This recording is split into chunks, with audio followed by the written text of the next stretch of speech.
এই দেখো, আমি যদি হোমস্টের একটা রুম ট্যুর তোমাদের সাথে করাই, আমি এর ডিটেলসগুলো তোমাদেরকে দিয়ে দেবো ডিসক্রিপশানে, ঠিক আছে?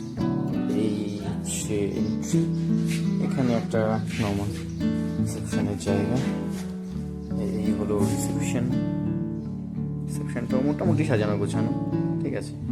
তো এখানকার যে দিদি রয়েছেন, ম্যানেজার দিদি, উনিও ভালোই, কালকে আসার পর থেকে বেশ ভালোই আমাদেরকে কোঅপারেট করেছে সব কিছু নিয়ে, যা যা যেহেতু এদের হ্যান্ড চেঞ্জ হয়েছে ওনারদের, তো তাই কিছু কিছু ফিনিশিংয়ের প্রবলেম এখনও রয়েছে, তো সেইগুলো আমরা বললে পরে যেমন করে দিচ্ছি, কিন্তু এতে একটু একটু জলেরও সমস্যা মাঝে মাঝে হয়, জলের ফোর্সে, তো সেটাও ওরা ঠিক করে দেয়।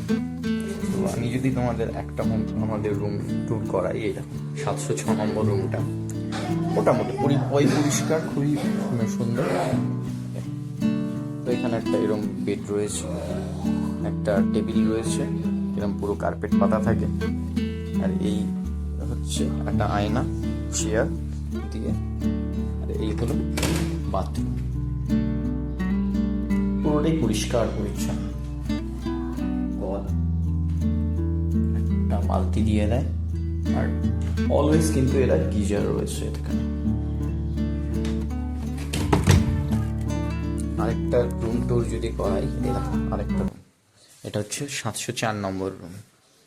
এখানেও সেম কার্পেট পাতা রয়েছে, একটা ছোট টেবিল টাইপের রয়েছে, এখানে আবার একটা সোফা দিয়েছে, সোফা, আয়না, ছোট্ট বেড টেবিল, আর এই হলো বেড, ঠিক আছে?